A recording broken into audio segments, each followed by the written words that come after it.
Good morning to all of you. चलिए हम लोग आज स्टार्ट करते हैं क्लास 9th का लेक्चर नंबर 6 और इस चैप्टर का नाम है एटम्स एंड मोलिक्यूल्स। पिछले लेक्चर हम लोग पढ़े थे किसी भी कंपाउंड से एटम को और उससे इलेक्ट्रॉन को कैसे निकालते हैं, और उसके पहले हम लोग स्टडी किए थे कि एलिमेंट क्या होता है, कंपाउंड क्या होता है, ये सब का स्टडी हम लोग किए थे। और आज हम लोग अपने लेक्चर में देखेंगे कि लॉ ऑफ केमिकल कॉम्बिनेशन होता है, क्या होता है। लॉ ऑफ केमिकल कॉम्बिनेशन का मतलब है कि कोई भी केमिकल यदि आपस में रिएक्शन करता है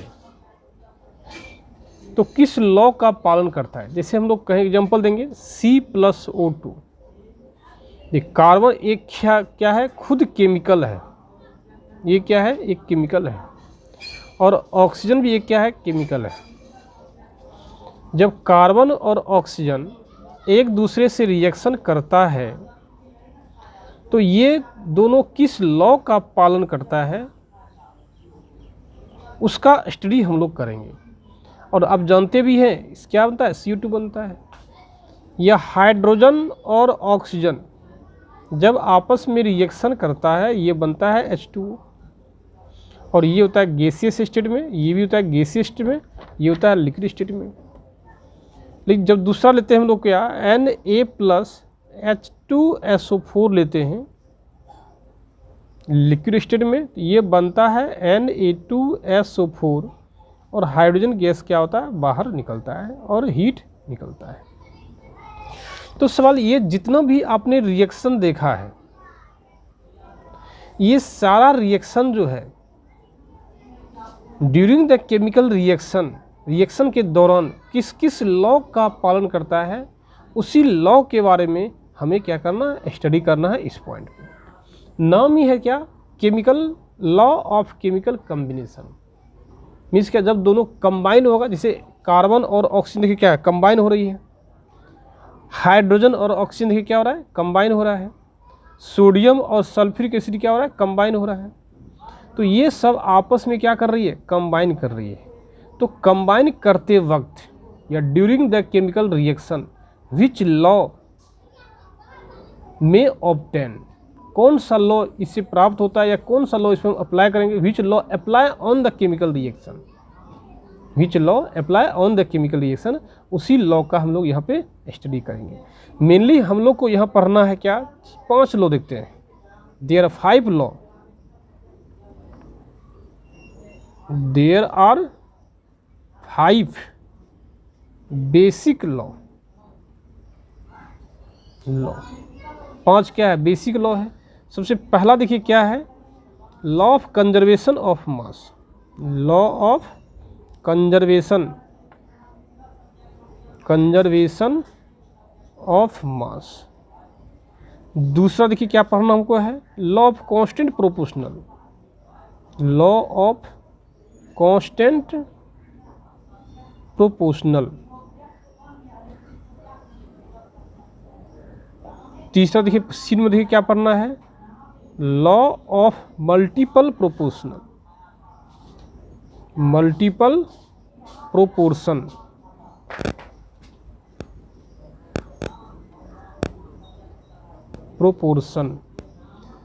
डी नंबर देखिए क्या पढ़ना है, law of reciprocal proportional, law of reciprocal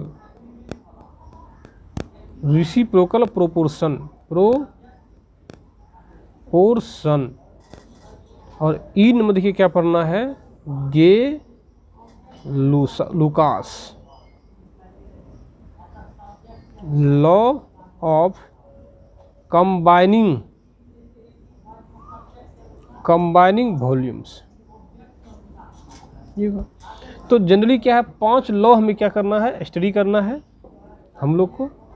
वही 5 लॉ को बारी बारी से देखेंगे, लेकिन आपके जो सिलेबस में है वो आपके सिलेबस में सिर्फ और सिर्फ क्या पढ़ना है, law of conservation of mass, और दूसरा क्या पढ़ना है, law of constant proportional. Generally यही 2 के बारे में मुझे स्टडी करना है। तो चलिए स्टार्ट करते हैं।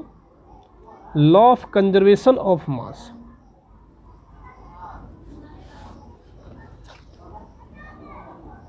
Law of conservation of mass. देखिए इस लॉ को दिया कौन था देखना पड़ेगा। तो ये ख्याल रखिएगा, this law is given by Lavoisiers. और आप जानते भी हैं लेवोजियर्स क्या होता है, केमिस्ट्री का, मॉडर्न केमिस्ट्री का फादर कहा जाता है, father of the modern chemistry. तो आप बोल सकते हैं this law is given by Lavoisiers. This law given by the Lavoisiers, Antonin Lavoisiers। Lavoisier दिया था। अब सवाल है ये कब दिया था। ये लॉ आया था 1774। This law proposed on, this law proposed on 1774। 1774 में ये लॉ क्या है, प्रपोज हुआ था, दिया गया था। किसके लिए, किसने दिया था,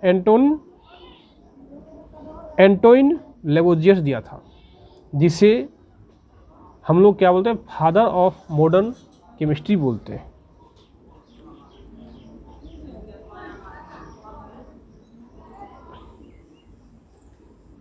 Lavoisier is the father of modern chemistry। ये क्या क्या था, फादर, इसे लेवोजियर्स को ही बोला जाता है father of modern chemistry. Means जितना भी लॉ आया था मैक्सिमम लॉ किसने दिया था, लेवोजियर्स ही दिया था। तो देखिए इसमें देखिए हम लोग क्या पढ़ते हैं, इसमें नाम से ही क्लियर है कि कंजर्वेशन ऑफ मास। कंजर्वेशन क्या, बचाना, ऑफ मिस को, मास को बचाना। नाम से क्लियर चल रहा है कंजर्वेशन ऑफ मास मीन्स क्या, मास को कंजर्व करना, मास को बचाना। तो हम बोल सकते हैं क्या, व्हेन एवर या किसी भी केमिकल रिएक्शन के दौरान जो रिएक्टेंट होता है और प्रोडक्ट होता है, दोनों के मास में कोई डिफरेंस नहीं होता है। जैसे हम लोग देखेंगे क्या, ए मान लीजिए एग्जांपल A + B रिएक्शन करके क्या बन रहा है, AB।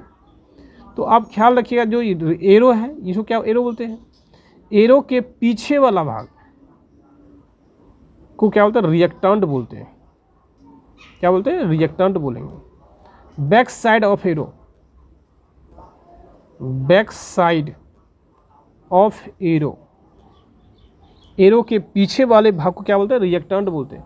और एरो के आगे वाले भाग को क्या बोलते हैं, प्रोडक्ट बोलते हैं। क्या बोलेंगे, प्रोडक्ट बोलते हैं।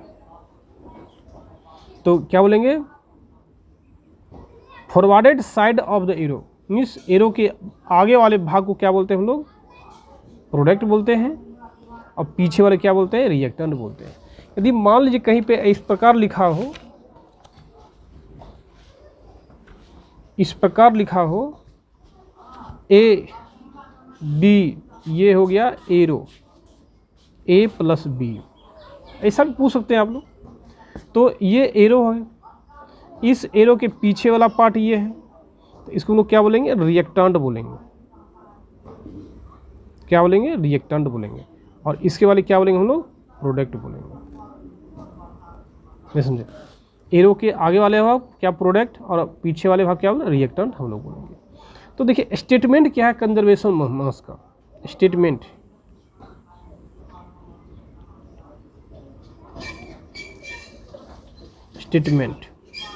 व्हेन एवर ए फिजिकल और chemical change take place the total mass of reactant is equal to the total mass of the product.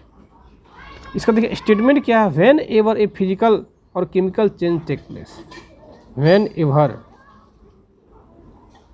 A physical और chemical change take place the total mass of the reactant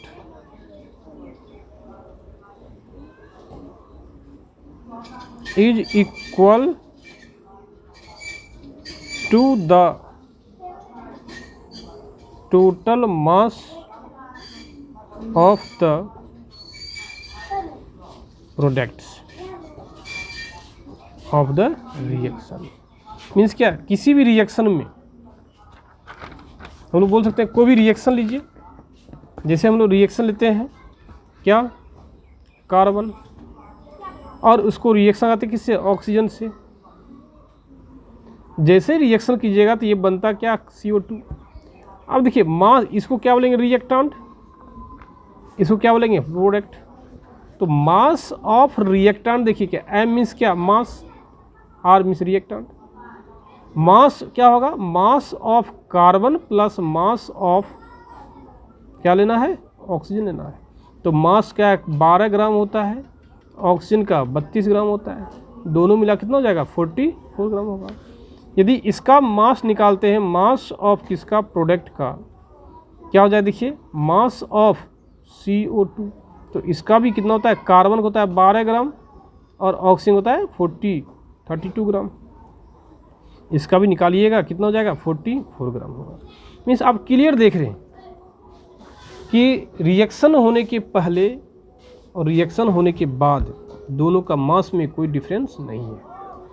जैसे हम लोग एक example ले सकते हैं, क्या, आप एक एग्जांपल लेके समझिए कि कोई कुआं है, यदि इसमें क्या है, कुआं में है तो ये वाटर है, ये वेल है, ये क्या है, वाटर है, और इस वाटर में मान लीजिए क्या है, जीवित मछली है, लिविंग फिश कितना है, 50 पीस है, जिससे मिला के हम लोग बोलते हैं क्या, 70 kg है। कुछ चीज़ डालने के बाद एज्यूम करिए क्या, डेड हो गया, क्या हो गया, डेड हो गया। समथिंग डालिए, डालने के बाद क्या है, ये डेड हो गया, डेड, मर गया। After dead mass of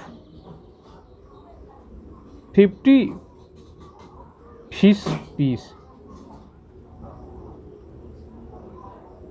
is 70 kg। Means जब जीवित था उसमें भी 70 kg था, अब मरने के बाद भी क्या आ रहा है, 70 kg हो रहा है। तो हम बोल सकते हैं कंजर्वेशन यहाँ मास अप्लाई हो रहा है, मास ऑफ कंजर्वेशन क्या है, लागू है। जैसे हम लोग देखेंगे क्या, जैसे हम लोग देख सकते हैं कैल्शियम कार्बोनेट लीजिए, क्या लेंगे, कैल्शियम कार्बोनेट, CaCO3 सॉलिड। जब इसको आप हीट कीजिएगा तो ये बनता है CaO और क्या बनेगा, CO2 बनेगा। यदि इसका आप मास निकालिए, चूंकि अभी मास निकालने आप बताए नहीं हैं, बस जान लीजिए कि कैल्शियम कार्बोनेट का मास कितना होता है, 100 ग्राम है। जस्ट इस पॉइंट के बाद हम लोग मास पे ही चलेंगे, इस पॉइंट के बाद मास पे ही चलेंगे हम लोग। बस एज्यूम कीजिए कितना, 100 ग्राम है। तो आफ्टर हीटिंग जब इसका मास निकालिएगा तो mass of CaO plus mass of CO2, और ये क्या है, मास इसका है, मान लेते हैं मास क्या, CaCO3। तो हमेशा क्या होगा, मास जो है CaCO3 बराबर होगा mass of CaO plus mass of कितना, CO2 होगा।